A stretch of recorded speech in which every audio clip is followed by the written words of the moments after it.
Here is a rundown on some of our Alaska news for Wednesday, May 31st. A reminder that we have more stories than we have time for in this short video. And if you'd like to get 30 to 40 minutes of news, audio form, delivered directly to your inbox every morning at 5 a.m., become a subscriber at radiofreespeech.com.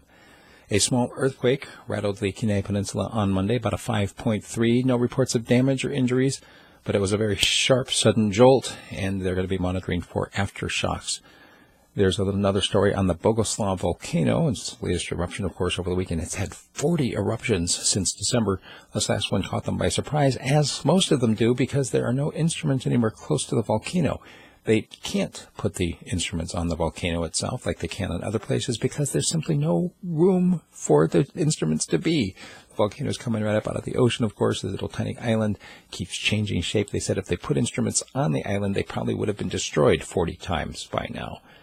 The only commercial dairy in the interior of Alaska has closed for the summer because of a shortage of workers. Basically, they can't afford to pay people the wages that they expect to be able to get, with the nearby Fort Greely, of course, having $20 to $30 an hour. They can't compete with that.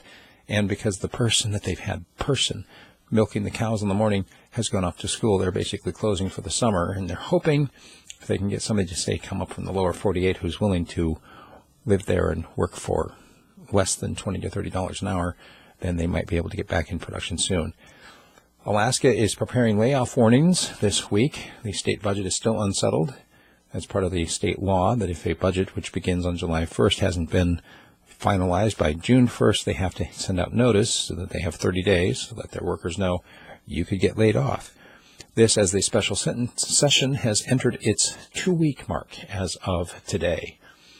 Authorities found a man face down in the surf after reports of a boat, driverless, going around in circles. He was unresponsive. They took him to the hospital. He was declared dead. Apparently, the driver of the boat, he's from Washington. They don't know what happened, but they, quote, do not suspect foul play at this time. There are a couple of shootings in Anchorage. I know, big surprise. This happened on Sunday and Monday. In one case, a fellow was at the drive-thru at a McDonald's on Muldoon, got shot from another car that came up on the other side of the fence. At least 10 bullet holes in the passenger side of the car. The man drove himself to the hospital.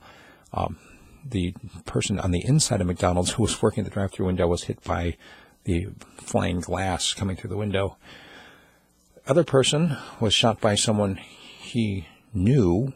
They haven't said exactly what the circumstances that led to it. However, there was a lockdown on the neighborhood as they were looking for the person. The family members said that they believed he was going to leave out of state, and sure enough, they picked him up at the airport. Also, the survivor of that fatal Haines plane crash on Saturday was rescued by local residents.